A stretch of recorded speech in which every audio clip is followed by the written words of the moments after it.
इंतज़ार करने वाले को सिर्फ उतना ही मिलता है दोस्तों, जितना कोशिश करने वाला छोड़ देता है। इसलिए इंतज़ार करना छोड़ करके कोशिश में लग जाइए। नमस्कार दोस्तों, मैं ज्योतिष आचार्य वासुदेव मिश्रा आपका अपने चैनल सत्य की खोज में हार्दिक अभिनंदन करता हूं। दोस्तों, आज का यह ज्योतिष का कार्यक्रम आप लोगों के लिए, मेष राशि वालों के लिए बेहद ही ज़्यादा खास और विशेष रहने वाला है। आज हम बात करेंगे ग्रहों के राजकुमार बुध देव के उच्च राशि में गोचर प्रभाव के बारे में। जी हाँ दोस्तों, ग्रहों के राजकुमार बुध महाराज अपनी वर्तमान राशि सिंह राशि को छोड़ करके अपनी मूल त्रिकोण राशि उच्च राशि कन्या राशि में 1 अक्टूबर को प्रवेश कर चुके हैं। तो ऐसे में जानने का प्रयास करेंगे बुध देव अपनी उच्च राशि में गोचर करते हुए आपको किस प्रकार का परिणाम प्रदान करने में सक्षम रहेंगे, आपकी कुंडली के किस भाव में गोचर करेंगे, कहाँ पर उनकी दृष्टि रहेगी और क्या फलाफल आपको देने में सक्षम रहेंगे। हर एक जानकारी आपको पूरे विस्तार के साथ आज के इस वीडियो में बताने वाले हैं। इसलिए दोस्तों, वीडियो को बिना मिस किए अंत तक देखिए ताकि आपको उच्च बुध के प्रभाव के बारे में बड़ी सटीकता के साथ समझ आ जाए। तो चलिए फिर करते हैं शुरुआत और जान लेते हैं बुध देव उच्च राशि में गोचर करते हुए आपको किस प्रकार का परिणाम प्रदान करेंगे। दोस्तों, यह जो ज्योतिष का कार्यक्रम है, यह आपकी जन्म की राशि चंद्र राशि पर आधारित है। अगर आपको अपनी जन्म की राशि मालूम नहीं है तो आप इसे अपनी प्रचलित नाम राशि के आधार पर समझ सकते हैं। और अगर आप अपनी जन्म कुंडली पर हमसे परामर्श लेना चाहते हैं तो वीडियो के डिस्क्रिप्शन बॉक्स में और वीडियो के अंदर आपको नंबर मिल जाएगा, जहां से आप संपर्क करके अपनी जन्म कुंडली पर परामर्श ले सकते हैं।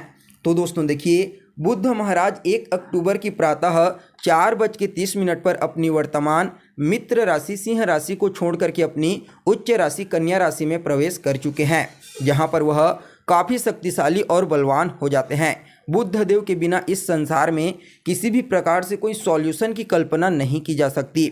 मतलब बुध देव ही वह ग्रह होते हैं जो इंसान की बुद्धिमत्ता को देखते हैं, जिससे इंसान अपने जीवन की हर समस्या का हल ढूंढ लेता है। इसलिए ज्योतिष शास्त्र में बुध देव को बहुत ही महत्वपूर्ण स्थान दिया गया है।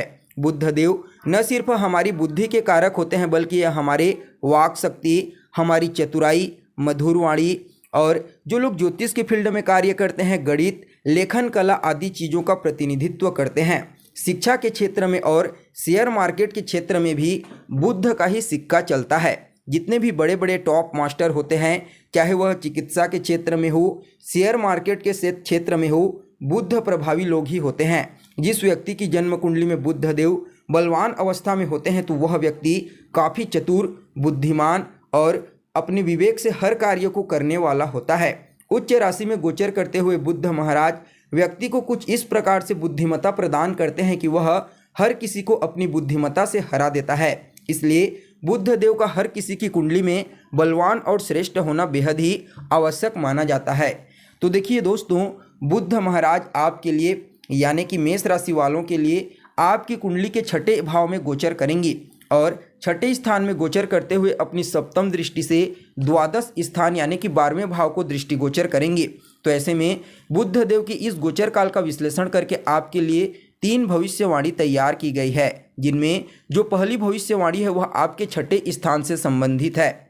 वैसे तो बुध देव आपके लिए कारक ग्रह नहीं होते, लेकिन अपनी उच्च राशि में गोचर करेंगे। इस कंडीशन में सीधी सी बात है, आपके जीवन में कुछ नया और कुछ अच्छा करने का प्रयास करेंगे। तो दोस्तों देखिए, सबसे पहले तो आपको छठे भाव का परिणाम प्राप्त होगा। यह आपके लिए पहली भविष्यवाणी है। इस समय बुध महाराज अपनी उच्च राशि में गोचर करते हुए आपको संघर्ष करने वाला बनाएंगे और संघर्ष के परिणाम स्वरूप आप प्रशंसा के भी हकदार बनेंगे। इस गोचर काल में कुछ अच्छे और बड़े कार्य आपके बनने वाले हैं। साथ ही आपका प्रदर्शन बहुत ज़बरदस्त रहेगा। निसंदेह आपके शत्रु आपकी छवि को धूमिल करने की कोशिश करेंगे, लेकिन उनके इस प्रयास के विपरीत आप समाज में प्रसिद्धि प्राप्त करने वाले हैं। मेहनत से बिल्कुल पीछे मत हटें, रास्ते अपने आप बनते चले जाएंगे। चाहे कितनी भी बड़ी चुनौती क्यों ना हो, बड़े ही साहस के साथ आप उसका सामना करेंगे और उसका परिणाम भी ज़बरदस्त आपको मिलेगा। निसंदेह इस गोचर काल की कुछ परेशानियां भी है जो आपके सम्मुख निकल करके आएंगी, जैसे त्वचाजन्य रोग का होना, वाणी पर आपका नियंत्रण कम हो जाना, व्यर्थ के वाद विवाद की स्थिति का उत्पन्न होना, लेकिन फिर भी आप इस गोचर काल से लाभ उत्पन्न कर सकते हैं। अगर नौकरी में कोई बड़ा परिवर्तन करने के बारे में सोच रहे हैं तो कर लीजिए, लेकिन इसका जिक्र हर किसी से मत करें। समाज में कुछ ऐसे लोग जो बेहद ही प्रसिद्ध हैं, प्रसिद्धि प्राप्त हैं, ऐसे लोगों के बीच उठना बैठना आपका हो सकता है। ऐसे लोगों से आपकी जान पहचान बनने वाली है। अगर आप किसी भी तरह के कानूनी पक्ष में फंस गए हैं, पेंचे में, तो दोस्तों समझ लीजिए वहाँ पर आपको राहत मिलने वाली है, यानी कि फैसला आपके पक्ष में आएगा। तो वहीं दोस्तों आपके लिए जो दूसरी भविष्यवाणी है वह आपके 12वें भाव से संबंधित है, क्योंकि बुध देव अपनी सप्तम दृष्टि से आपके 12वें स्थान को देखेंगे और 12वां स्थान जो होता है दोस्तों वह आपके खर्चों का होता है। इसलिए इस समय आपको बुध के इस गोचर काल के दौरान अपने खर्चों पर नियंत्रण रखना होगा। साथ ही साथ खान पान पर भी नियंत्रण रखें, वाणी पर नियंत्रण रखें और सबसे ज़्यादा जरूरी है कहीं पर कोई शत्रुता उत्पन्न न होने दें, अन्यथा यह आपके लिए थोड़ा नुकसानदायक साबित हो सकता है। इसके अलावा जो 12वां स्थान होता है दोस्तों वह आपके निवेश को भी कहीं ना कहीं बताता है, यानी कि अगर आप बाहर निवेश करते हैं, विदेश में निवेश करते हैं, किसी भी प्रकार का भूमि भवन मकान वाहन या किसी कंपनी में निवेश करते हैं, तो दोस्तों यह जो बुध देव का गोचर काल है आपके लिए अत्यंत ही श्रेष्ठ साबित होगा। यानी कि निवेश के दृष्टिकोण से बुध महाराज इस समय आपको विशेष सफलता प्रदान करेंगे। अगर आप कहीं पर निवेश करना चाहते हैं फॉरेन कंट्री में तो बेझिझक कीजिए, आपको आने वाले समय में बुध महाराज की कृपा से लाभ की प्राप्ति होगी।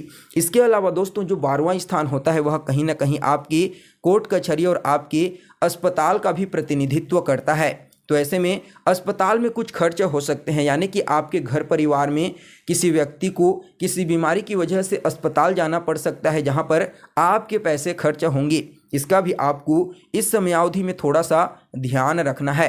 वैसे ज़्यादा कोई समस्या नहीं होगी, छोटी मोटी समस्या हो सकती है, लेकिन जो लोग विदेश जाना चाहते हैं, विदेश जा कर के कोई व्यापार करना चाहते हैं, शिक्षा ग्रहण करना चाहते हैं, उनके लिए बुध देव का यह गोचर काल अत्यंत ही श्रेष्ठ साबित होगा।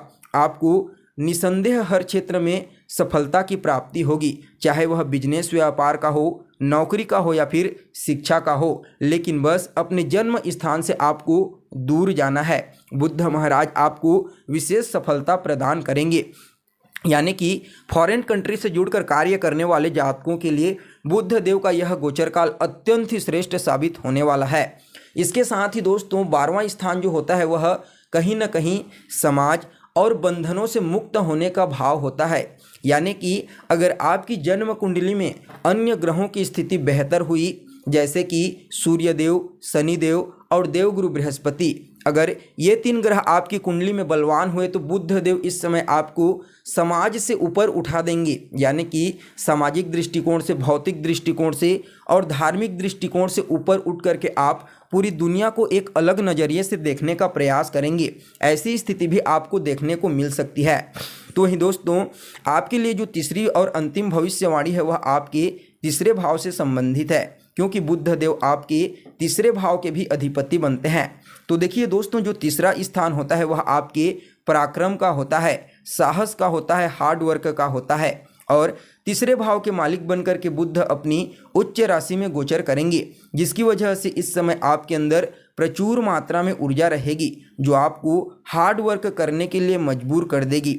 आप जितना ज़्यादा मेहनत करेंगे, पराक्रम करेंगे, उतना ही ज़्यादा आपका भाग्य जागृत होगा और आपको सफलता की प्राप्ति होगी। इस समय छोटे भाई बहनों के साथ संबंधों में मधुरता आएगी और आपकी कम्युनिकेशन स्किल्स भी लोगों के साथ जुड़ने में आपकी मदद करने वाली है।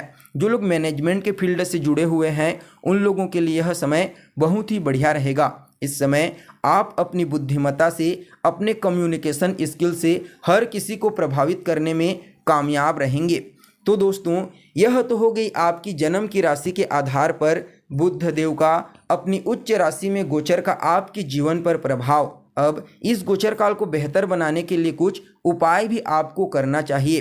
तो सबसे पहले तो बुध देव के बीज मंत्र ओम बूम बुद्धाय नमः रोजाना 108 बार जाप कीजिए। साथ ही साथ गाय को हरा चारा खिलाइए, विशेष रूप से बुधवार के दिन गाय को हरा चारा खिलाइए और गणेश जी की आराधना कीजिए, जिससे आपके लिए बुद्ध महाराज का यह गोचर काल अत्यंत ही श्रेष्ठ हो। तो दोस्तों, आपको कैसी लगी जानकारी कमेंट कीजिए, लाइक कीजिए और बने रहिएगा हमारे साथ। फिर मिलते हैं एक नए और ताज़ा एपिसोड में। तब तक के लिए नमस्कार।